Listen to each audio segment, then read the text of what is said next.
I use Uber and Lyft quite a bit, and I trust the person behind the wheel is safe and qualified to drive. But recently, there have been some pretty ugly stories involving Uber and Lyft drivers. Tonight, San Antonio police have charged an Uber driver. A Lyft driver accused of sexually assaulting a woman in Maricopa. Some riders want the rideshare company to take more extensive security measures. Which got me wondering, are Uber and Lyft doing enough to check the background of their drivers? Are these ride-sharing companies doing enough to keep riders safe? Thanks. We do not think they are doing enough. They've known about ongoing attacks by drivers for several years now, and it is happening in increasing numbers. How often do you have people coming forward with stories similar to what we've heard elsewhere? We get people contacting us almost every day.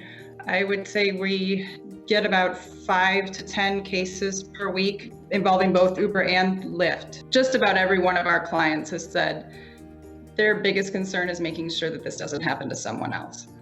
Thanks for your time. Bye-bye. Bye-bye.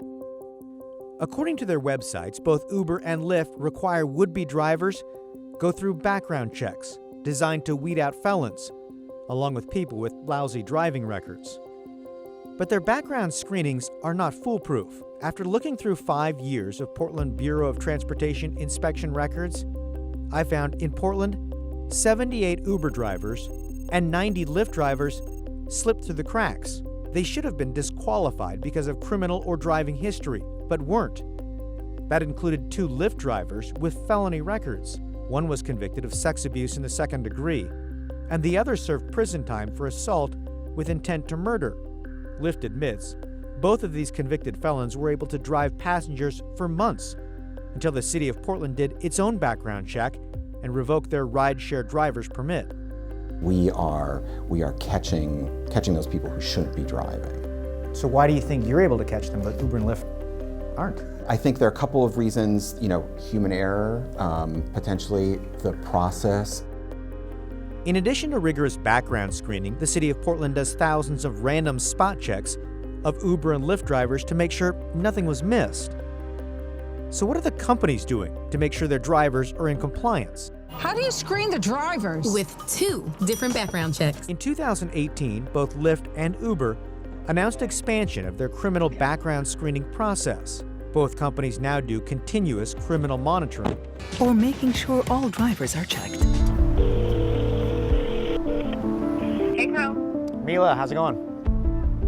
Good, how are you? How's your story? Good. I wanted to give you an update. So we reached out to both Uber and Lyft. Neither one wanted to do an on-camera interview, but they did provide some background information. Sure, what'd they say? So Lyft says that it actually does 2 background checks. They use third parties. One's called Checker that does a nationwide search using like state and local court records. And then the other one is called First Advantage, and they actually do continuous checks. So if something pops up, they're flagged right away. Gotcha, and what did Uber say? So Uber also uses Checker for a nationwide search as well. I guess the question is, could they be doing better? Hey, thanks a lot. All right, thanks, Cal. Thanks, bye-bye. Keep in mind, background screenings are not perfect.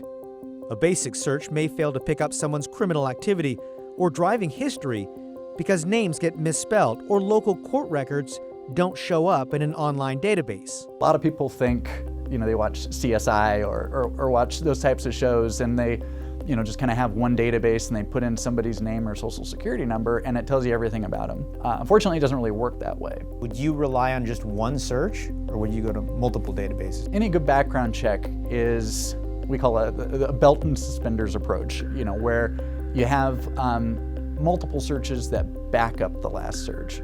Background check experts say you've got to examine every place a person has lived, where they've worked and studied. It's an investment. If you're not willing to put in the time, the effort, and probably in Uber and Lyft's case, the money, you're not going to be able to find all of the records that may exist for somebody. Sounds like you kind of get what you pay for. That's exactly right, yeah. As Uber and Lyft continue to grow, there becomes greater pressure to find drivers and get them on the road. But at the end of the day, there's only going to be demand if the service is safe.